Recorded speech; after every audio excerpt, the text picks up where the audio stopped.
கூட்டு வட்டியில இந்த மாடல் கொஸ்டின் கேட்டாங்களா, ஃபார்முலா இல்லாம எப்படி குயிக்கா சால்வ் பண்றது பார்க்கலாம்.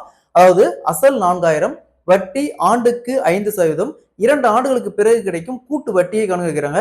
சோ இந்த கொஸ்டின்ல 2 ஆண்டு சொல்லிருக்காங்க. இதே கொஸ்டின்ல 3 ஆண்டுக்கு சொன்னாலும் இதே மெத்தட் தான். சோ இந்த மாடல் சம் கேட்டாங்களா, எப்படி குயிக்கா சால்வ் பண்றது பார்க்கலாம். அதற்கு முன்னாடி நம்ம சேனலை சப்ஸ்கிரைப் பண்ணாதீங்க, சப்ஸ்கிரைப் பண்ணி நம்ம சேனலை ஃபாலோ பண்ணிக்கங்க. கொஸ்டின்ல அசல் ரூ 4000, வட்டி ஆண்டுக்கு 5%, 2 ஆண்டுகளுக்கு பிறகு கிடைக்கும் கூட்டு வட்டியை காண்க கேக்குறாங்க.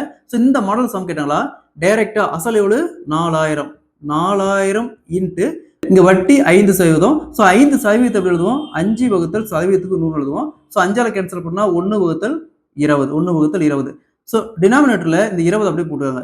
நெக்ஸ்ட் இது ரெண்டையும் ஆட் பண்ணி நியூமரேட்டர்ல போட்டுவாங்க. அதே மாதிரி 2 டைம். சோ இங்க 2 வருஷம் சொன்னதுனால 2 டைம் போட்டோம்.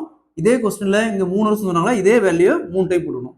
நெக்ஸ்ட் 00க்கு 00 அப்படியே கேன்சல் பண்ணிடலாம். இங்க 2 × 2 4, இந்த 4 அப்படியே கேன்சல் பண்ணிடலாம். இங்க என்ன இருக்கும், 10 இருக்கும். சோ இங்க 21 × 21 441, இங்க ஒரு 0 இருக்குது. சோ இது பாத்தீங்கன்னா மொத்த தொகை கேட்டாங்களா, 4410 ரூபாய் அப்படியே டிக் பண்ணிடலாம். இங்க வட்டி மட்டும் தான் கேக்குறாங்க.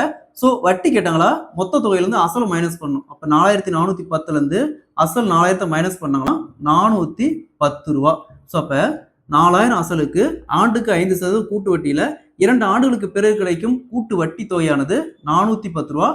Option A is the correct answer. இதே மாதிரி இந்த சம் பாருங்க, அசல் 1000, வட்டி ஆண்டுக்கு 10% கூட்டு வட்டி, 2 ஆண்டுகளுக்கு பிறகு கிடைக்கும் கூட்டு வட்டி தொகை காண்க கேக்குறாங்க. இதே மாதிரி தான் இந்த சம். இந்த சம் சால்வ் பண்ணிக்கிற ஆன்சரை கமெண்ட்ல போடுங்க.